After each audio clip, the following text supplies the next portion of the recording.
आज की कहानी थोड़ी सी अलग है, आम कहानियों से थोड़ी सी हटके, क्योंकि ये किसी एक बंदे द्वारा किया गया कोई भी क्राइम नहीं है। ये बड़े ही पैमाने पर किए गए क्राइम्स की एक सीरीज़ है। सबसे पहले मैं आपको पाकिस्तान के समाज के बारे में, उनकी सोसाइटी में के बारे में 2-3 बातें बताना चाहती हूँ। उसके बाद हम कहानी को आगे बढ़ाते हैं।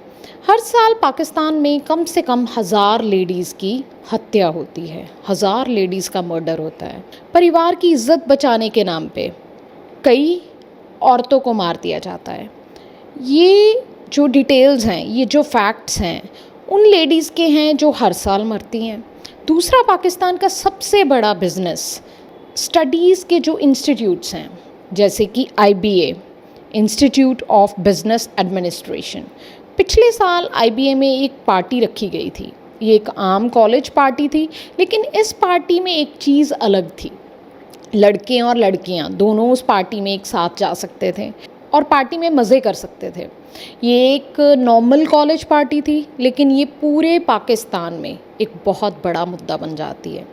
इसके खिलाफ बहुत सारे प्रोटेस्ट्स होते हैं, क्योंकि लड़के और लड़कियों को एक साथ मिलने और उनको जो भी बातचीत करने की कोई भी परमिशन नहीं है। तीसरी बात, एक वीडियो या गाना वायरल हुआ था, आपने सुना ही होगा, हसन इकबाल चिश्ती का। वे खुद को एक इस्लामिक उपदेश कहते हैं, जिसमें उन्होंने कुछ वर्डिंग ऐसी थी कि एते डांस कर दी पई है। अगर आप उनके पुराने गाने यूट्यूब पर देखेंगे तो आपको पता चलेगा कि वे एक बहुत ही कठोर, कट्टर और धार्मिक व्यक्ति हैं, ख़ास तौर पर लेडीज़ के खिलाफ। उनका मानना है कि लेडीज़ को पर्दे में रहना चाहिए, उन्हें घर के अंदर 4 दीवारी के भीतर ही कैद रहना चाहिए। इन 3 घटनाओं से आप ये अंदाज़ा लगा सकते हैं कि पाकिस्तान के लोग अपनी इज्जत, अपनी प्रतिष्ठा और अपनी पारिवारिक सम्मान को बहुत ज़्यादा महत्व देते हैं, और इसी सम्मान के लिए वे कुछ भी कर सकते हैं। और इसी सम्मान का ठेका सिर्फ औरतों ने लिया हुआ है। जैसा कि मैंने आपको बताया, हर साल 1000 से ज़्यादा लेडीज़ की हत्या कर दी जाती है। लेकिन ये बात कुछ हद तक सही है, कुछ हद तक गलत है, क्योंकि परिवार की इज्जत की सारी जिम्मेदारी सिर्फ़ और सिर्फ औरतों की है। इसी वजह से आप पाकिस्तान की गलियों और नॉर्मल पब्लिक प्लेसेस पर शायद ही कहीं आप कोई लेडीज़ को देखोगे। पुरुष ज़्यादा नज़र आते हैं, मेल्स ज़्यादा नज़र आते हैं, और अगर महिलाएं दिखती भी हैं तो पर्दे के पीछे होती हैं। पाकिस्तान में मेल्स की दुनिया फीमेल्स की दुनिया से बिल्कुल ही अलग है। अब मैं आपको लाहौर के एक बहुत ही फेमस पार्क में ले चलूँगी। ये park Lahore central railway station के ठीक साथ ही में है। थोड़ी देर बाद जब उस पार्क में अंधेरा बढ़ जाता है तो सारी तरह के मेल्स वहाँ पर आते हैं। उनके हाथों में बोतलें होती हैं। छोटे बच्चे, कितने छोटे, 7 या 8 साल के छोटे लड़के वहाँ आने लगते हैं। वे अपने हाथों में बोतलें रखते हैं, बोतलों में सरसों का तेल है। वे क्या करते हैं, वे क्या कहते हैं? वे कहते हैं कि हम मालिश करेंगे, हम मालिश वाले हैं। लेकिन ये सिर्फ़ एक दिखावा है, जिसे हम अंग्रेज़ी में कहते हैं कि असली काम इसके पीछे है। ये सिर्फ़ एक नाटक करते हैं, ढोंग करते हैं। इन बच्चों के साथ, क्योंकि ये अकेले नहीं आते, उनके साथ कई दलाल होते हैं जो इन छोटे बच्चों के मालिक होते हैं, क्योंकि वो ऐसे बच्चे हैं जो किसी तरह भागने में कामयाब हो गए। या तो वे इतने गरीब हैं कि उनकी परवाह नहीं की जाती, वे उनके अपने बच्चे हैं, या वे ऐसे बच्चे हैं जिन्हें अलग अलग जगहों से बहुत छोटी उम्र में अगवा किया गया है। अब आधा घंटा 15 मिनट सिर की मालिश के बाद असली खेल शुरू होता है। ये लोग पाकिस्तानी समाज का आम हिस्सा, ये लोग यहाँ क्यों आए? अब इन बच्चों के लिए सौदा होता है। एक रात के लिए 500 से 800, 1000 रुपये हो सकते हैं। एक रात के लिए ये दलाल उन्हें बेच देते हैं। एक रात के लिए एक व्यक्ति उन्हें अपने पास रखता है, क्योंकि इतने छोटे बच्चे मानसिक और शारीरिक रूप से अभी इतने डेवलप्ड नहीं होते कि वे पूरी तरह समझ सकें कि उनके साथ क्या हो रहा है, और शारीरिक रूप से वे अभी इतने सक्षम नहीं हैं, इतने काबिल नहीं हैं, इतने फिट नहीं हैं कि वे इसका विरोध कर सकें। उनके पास इतनी ताकत नहीं है। एक तरफ घर की पूरी जिम्मेदारी महिलाओं पर डाल दी जाती है, उनकी इज्जत का सारा ठेका महिलाओं को दिया जाता है और उनके चेहरे भी पर्दे के पीछे रखे जाते हैं। लेकिन दूसरी तरफ ये असभ्यता उनके काम को पूरी तरह निकेड कर देता है। पूरी सोसाइटी में सबके सामने ये सब कुछ आम होता है, क्योंकि पुरुषों ने अपने ऊपर पहले ही बड़ी जिम्मेदारी ले ली है।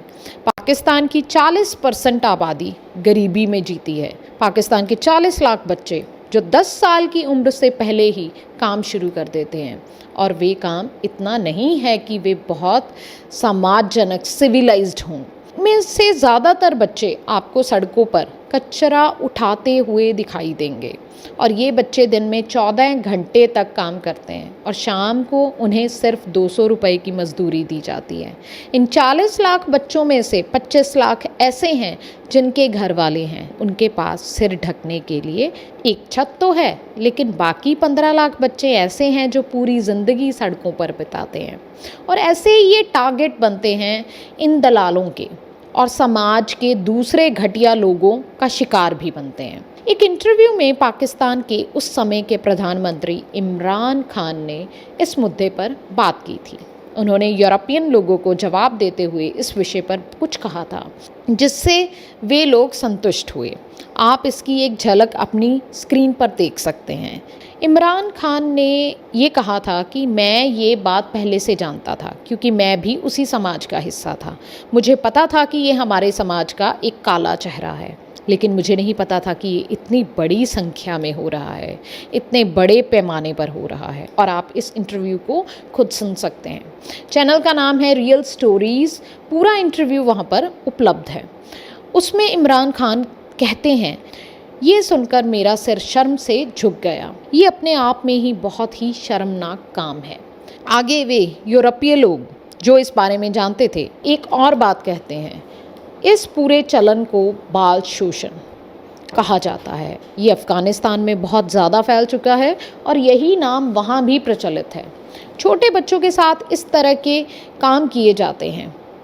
लेकिन सबसे अजीब बात ये है, जहाँ ये शब्द एक बहुत ही शर्मनाक शब्द माना जाता है, बच्चाबाजी, जिसे कोई भी समझदार और संवेदनशील इंसान धीमी आवाज़ में ही बोलेगा, वहीं पाकिस्तान में ये एक आम बात है। यहाँ तो ऐसे बात होती है जैसे कल के क्रिकेट मैच की, जैसे लोग स्कोर पर चर्चा करते हैं, वैसे ही इसी चैनल पर जब वे पाकिस्तान जाते हैं तो बहुत सारे लोग उन्हें इंटरव्यू में मिलते हैं। अगली क्लिप में आप देखेंगे एक व्यक्ति खुद स्वीकार करता है कि उसने छोटे बच्चों के साथ ये सब किया है, बहुत छोटे बच्चों के साथ। अगली क्लिप में आप 9 साल के आकिब को देखेंगे जिसने अपना नाम भी बदल दिया है। वे 9 साल का बच्चा इस चैनल को अपनी कहानी सुनाता है। उसके अनुसार जब वे बहुत छोटा था तो उसे किसी तरह उसके पेरेंट्स से अगवा कर लिया गया और फिर उसे इस जगह लाया गया और सारा दिन कूड़ा उठाते हुए निकालता है और बदले में उसे सिर्फ 200 रुपये मिलते हैं। फिर वे बताता है कि bus driver, van driver, truck driver रात को उसे ले जाते हैं और उसके साथ ऐसी शारीरिक हरकतें करते हैं जिसका नाम लेने में भी शर्म आती है कि किसी बच्चे के साथ ऐसा कैसे किया जा सकता है। वे सिर्फ 9 साल का बच्चा था, लेकिन जैसे हम अंग्रेज़ी में कहते हैं मैटर ऑफ फैक्ट, वह इतनी गंभीर और इमोशनल बातें भी बिल्कुल सामान्य ढंग से बताता है, क्योंकि वे अभी बहुत ही छोटा है और उसने अपने साथ इतनी बार ये सब होते देखा कि अब उसे ये लगता है कि ये नॉर्मल ज़िंदगी का एक हिस्सा है। अब आइए अगली कहानी की तरफ बढ़ते हैं। यहाँ पाकिस्तान में लगभग 100 ट्रक ड्राइवर हैं जिनका काम है आर्टरीज़ में, वेन्स में, जैसे शरीर में ब्लड सर्कुलेट करता है वैसे ही ट्रक ड्राइवर देश के अलग अलग कोनों तक चीज़ें पहुँचाते हैं। ये उनका रोज़ का काम है। लेकिन यहाँ पाकिस्तान के समाज की एक और बात है जो आपको हैरान कर देगी, क्योंकि ट्रक ड्राइवर लंबे रूट पर रहते हैं, रात को रुकते हैं, बहुत से लोग उन्हें सोने के लिए बेड किराए पर देते हैं। उस बेड का किराया है 100 रुपये। रोज़ाना ये ट्रक ड्राइवर्स कुछ खास जगहों पर रुकते हैं, जैसे ढाबों पर या यहाँ पर ऐसी कई बेड्स लगी होती हैं। सब ट्रक ड्राइवर वहाँ इकट्ठा होते हैं, एक बेड के लिए 100 रुपये देते हैं, लेकिन बात सिर्फ सोने तक की सीमित नहीं है। यहाँ पर जिस्म फरोशी, और वह भी बच्चों के साथ, एक आम बात है। कई बच्चे जिनकी उम्र 7 से 13 साल के बीच होती है, वही बच्चे जिनके बारे में मैंने पहले बताया, या तो कार में खेलते खेलते अगवा हो गए, या गरीबी में जन्मे, या जिनके पेरेंट्स अब इस दुनिया में नहीं रहे, जिनके पास ना खाना है ना ठिकाना है। ऐसे बच्चे इन दरिंदों का आम शिकार बन जाते हैं। और ये बेड, ये बच्चे, ये ट्रक ड्राइवर सब एक रात के सौदे का हिस्सा बन जाते हैं। एक रात के लिए बच्चे ये ट्रक ड्राइवरों को दिए जाते हैं। कीमत 500 से 800 रुपए तक तय हो जाती है। अगली क्लिप में आप देखेंगे एक ट्रक ड्राइवर सामने कैमरे पर इंटरव्यू में कहता है कि हाँ मैं ये करता हूँ, और बाकी ड्राइवर्स भी यही करते हैं। वो ड्राइवर, बस ड्राइवर, खुलेआम कैमरे के सामने कहते हैं कि इसमें कोई बड़ी बात नहीं है। और यही बात पाकिस्तान के समाज की सबसे बड़ी समस्या बन चुकी है। छोटे बच्चों के साथ इस प्रकार का काम पिछले 70 सालों से इतना नॉर्मल हो चुका है कि लोग कैमरे के सामने बिना किसी शर्म के इसे स्वीकार करते हैं। पाकिस्तान की बसें और ट्रक बहुत मशहूर हैं। हम उनकी सजावट, उनकी पेंटिंग्स, उनके रंग बिरंगे डिज़ाइंस की तारीफ़ करते हैं, लेकिन उन्हीं ट्रकों और बसों के पीछे एक काला सच छुपा। हर ट्रक ड्राइवर के साथ अगर आप पाकिस्तान में ट्रैवल कर रहे हैं तो आप देखेंगे कि एक बच्चा ज़रूर होता है जो उनके साथ सफ़र कर रहा होता है। ये बच्चा उनका अपना नहीं होता। मत सोचिए कि वे उनका रिश्तेदार है। ये बच्चे जो किसी मजबूरी में उनके साथ हैं, इन्हीं से उनका काम चलाया जाता है। नहीं, इसके अलावा जब रात होती है तो ट्रकों की लाल लाइटें जो उनके कैबिन में होती हैं बहुत चमकती हैं, जैसे रेड लाइट एरिया होता है जहां औरतें अपने जिस्म का व्यापार करती हैं। वैसे ही इन ट्रकों में उस तरह का माहौल बन जाता है। परफ्यूम छिड़का जाता है, रोशनी की जाती है, फिर इन्हीं छोटे बच्चों का शोषण होता है। जब इन डॉक्यूमेंट्री बनाने वाले लोगों की टीम जिया-ए अहवद नाम की एक वकील से मिलती है जिन्होंने इस कानून के खिलाफ आवाज़ उठाई, तो वे बताते हैं कि यही कोड जो समाज में बना हुआ है उसे तोड़ने के लिए वे केस लड़ते हैं। अपने इंटरव्यू में, जिसकी क्लिप चैनल पर देखी जा सकती है, वे कहते हैं सभी ट्रक और बस ड्राइवर खुले तौर पर काम नहीं करना चाहते, इसलिए हर बच्चे में से कम एक बच्चा जिसके साथ ये सब किया गया मारा जाता है, और इन बच्चों की लाशें रात में कहीं ना कहीं फेंक दी जाती हैं। पुलिस कभी भी पीछे नहीं जाती। आगे वे कहते हैं कि पाकिस्तान की सड़कों पर रहने वाले बच्चों में हर 100 में से 90 बच्चे इन घटनाओं के शिकार होते हैं, जो कि बहुत ज़्यादा परसेंटेज है। ये ये ट्रक, ये बसें आम पाकिस्तानी समाज का हिस्सा बनकर इनका शोषण करती हैं। अब हम बढ़ते हैं पाकिस्तान के एक और मशहूर चैनल की तरफ, रफ्तार चैनल।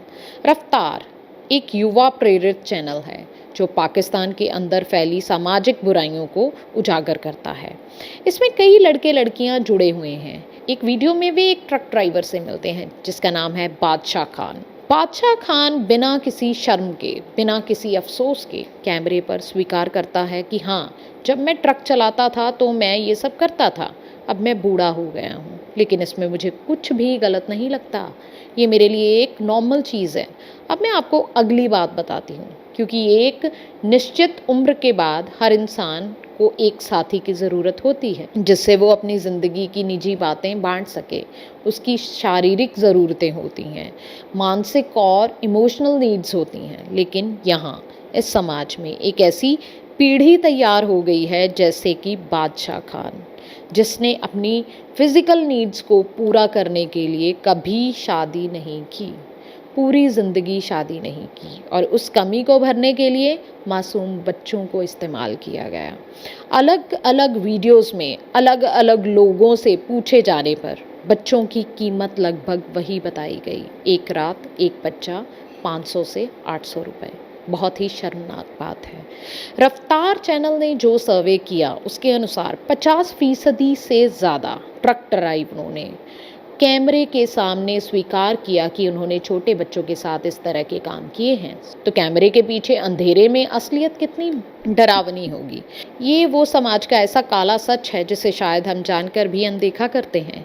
पाकिस्तान में एक NGO है, डेवलपमेंट NGO, जिसके ज़रिए कुछ लोग इस बुराई के खिलाफ काम कर रहे हैं। ये बच्चे जो सड़कों पर होते हैं, उन्हें उठाकर स्कूल ले जाना, उन्हें छत देना, खाना देना, यही इनका काम है।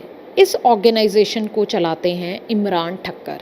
इमरान ठक्कर अपने इंटरव्यू में कहते हैं कि जब कोई बच्चा पाकिस्तान की सड़कों पर आता है तो उसके शोषण का खतरा 70% से 80% तक होता है। यानी अगर कोई बच्चा 24 घंटों तक घर से बाहर रहता है तो 70 से 80% संभावना है कि ये किसी दरिंदे का शिकार बन जाएगा। अब बात करते हैं यूनिसेफ की, जो दुनिया की सबसे प्रमुख चाइल्ड ऑर्गेनाइजेशन है। उनके अनुसार पाकिस्तान में हर दिन बच्चों के साथ ऐसे काम किए जाते हैं और उनका डेटा है 11%। हाँ, हर 100 में से 11 बच्चे। ये फैक्ट सुनकर मैं एकदम शॉक्ड हो गई। मैंने बहुत बार ऐसा सुना है कि किसी देश में इतने लोग मारे गए, इतनी लाशें मिली, लेकिन ये जो फैक्ट्स हैं वो ज़्यादा डरावने लगे। 11% बच्चों के साथ रोज़ाना ऐसे अपराध होते हैं। इसे बाल शोषण कहा जाता है। ये पुरुषों की एक ऐसी दुनिया है जो खुलेआम बिना किसी शर्म के अपनी इच्छाओं को पूरा करती है, और दूसरी तरफ औरतों की दुनिया है जहां एक लड़की अगर अपनी मर्जी से कुछ कर ले तो इज्जत के नाम पर मार दी जाती है। हर साल पाकिस्तान में 1000 से ज़्यादा औरतों को इज्जत के नाम पर मार दिया जाता है। दो दुनिया, एक मर्दों के लिए, एक औरतों के लिए। दो कानून, एक मर्दों के लिए और एक औरतों के लिए। इमरान ठक्कर आगे कहते हैं कि शाम होते ही पाकिस्तान की सड़कों पर कोई भी ड्राइवर, कंडक्टर ऐसा नहीं मिलेगा जिसके साथ कोई बच्चा ना हो। ये जो प्रॉब्लम है वो इतनी ज़्यादा डेप्थ में है कि अब ये नॉर्मलाइज हो चुका है। आप शायद अंदाज़ा लगा सकते हो कि ये कहानी सिर्फ बच्चों की नहीं है। ये कहानी है पाकिस्तानी समाज की, उनकी सोसाइटी की, उनके मेल डोमिनेंस की, पुरुषों की दुनिया और महिलाओं की दुनिया के फ़र्क की। शायद आप इस कहानी को अपने हिसाब से समझ पाएंगे। मेरी बात यहीं पर ख़त्म होती है। आपके जो भी विचार हैं इसके बारे में प्लीज़ आप कमेंट्स करके ज़रूर बताइएगा। कल फिर मिलेंगे किसी और कहानी के साथ और किसी और सच्चाई के साथ।